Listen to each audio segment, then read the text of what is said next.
All right, welcome back to the Mango Dango channel, and today I'm going to be analyzing my butterfly 350s from the BC Prospect Swim Camp. If you haven't watched my recap of the camp and my analysis of the backstroke, click right there to watch it. Hopefully I remember to put it in. If not, I'll link it in the description. But today I'm going to be analyzing my butterfly, so I've got a couple things set up here. That's not what I want.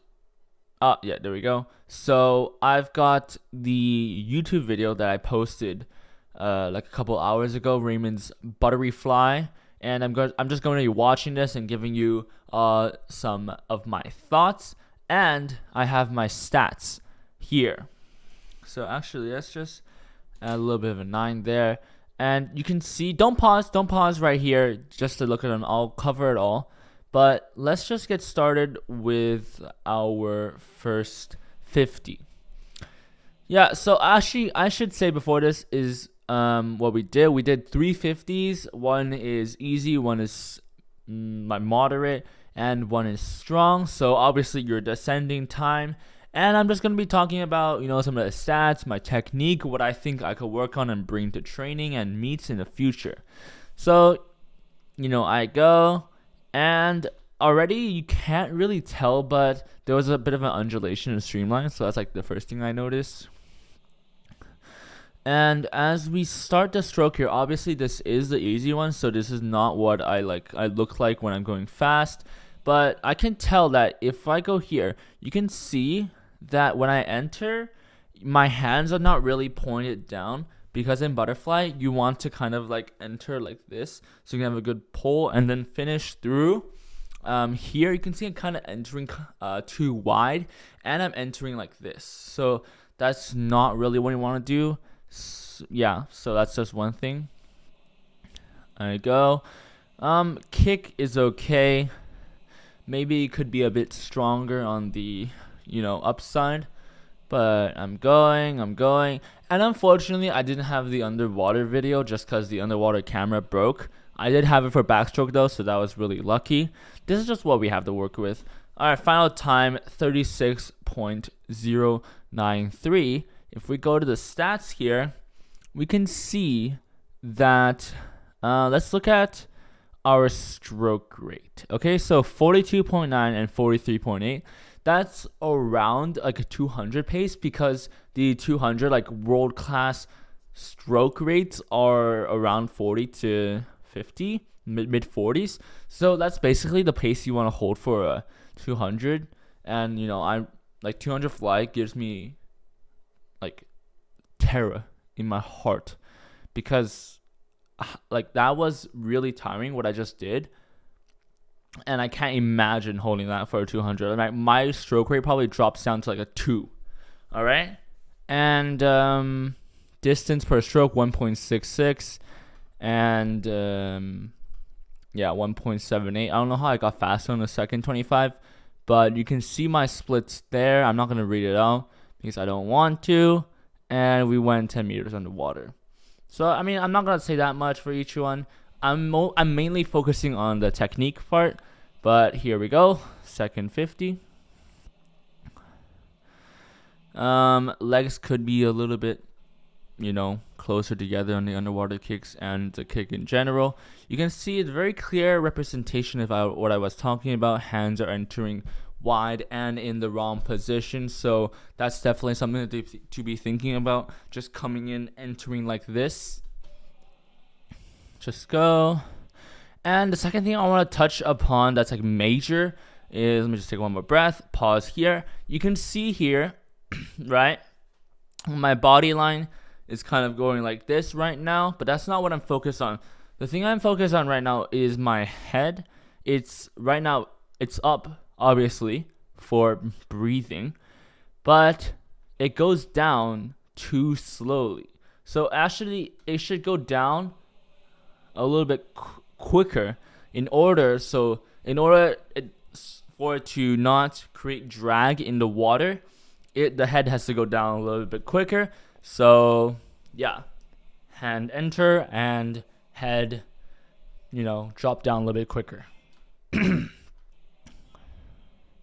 34.462. And let's go to the stats. Here you can see stroke rate did get a little bit faster, and that's simply because I'm trying a little bit harder, 47.13 and 45. So, here on my splits, not really that much to cover, because when you look at these stats, you're not really looking at the technique part of it. You're looking at just the pure numerical side of things. You can see that my stroke rate, DPS was like 1.8.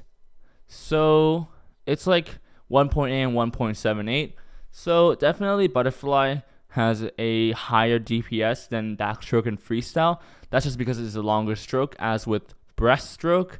And 1.8 meters is not bad. I don't know how to compare. But let's go back to the video, shall we? Third 50. I'm breathing a lot of bubbles here because I'm just really tired. These 350s are on a minute. I'm blowing as many bubbles as I can, try to recover as fast as possible. This is basically what you do in pace training, just like 450s on a minute, and you try to go your 200 pace. Third 50, streamline undulation, legs are a bit apart. And you can see the main thing is that my hands are entering too wide. I definitely have a higher stroke rate.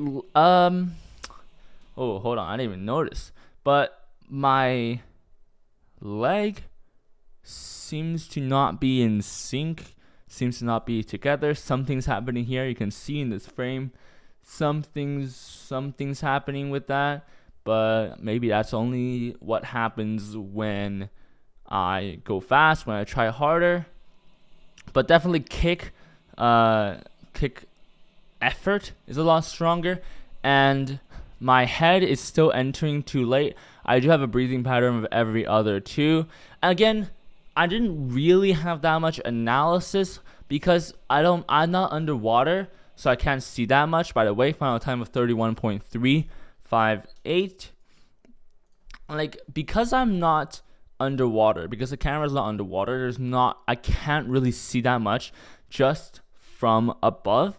And if it was underwater, I can see like the catch, the pull, all of that just like going like that. So it's really unfortunate that I didn't have it for the butterfly, but at the same time, I'm also really lucky for my backstroke underwater. If you haven't seen that video, I'll link it right there.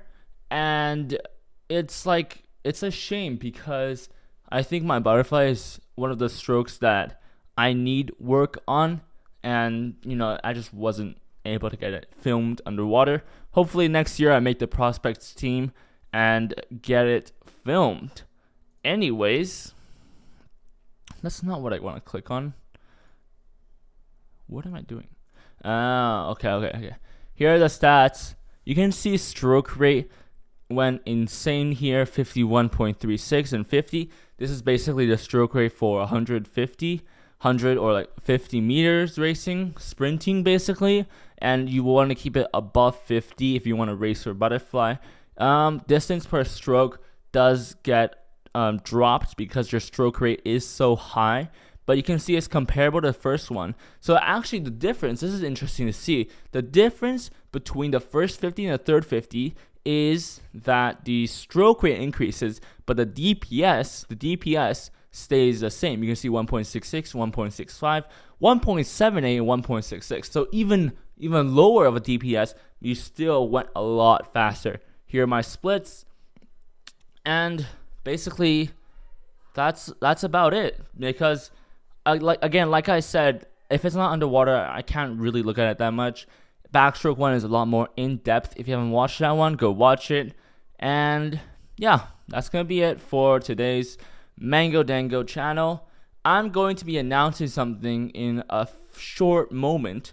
So if you're watching this video and that one has been posted, you'll know which one it is. Go comment on it and leave a suggestion, because I might be starting a podcast. That's just a little bit of a spoiler. Go watch that video right now.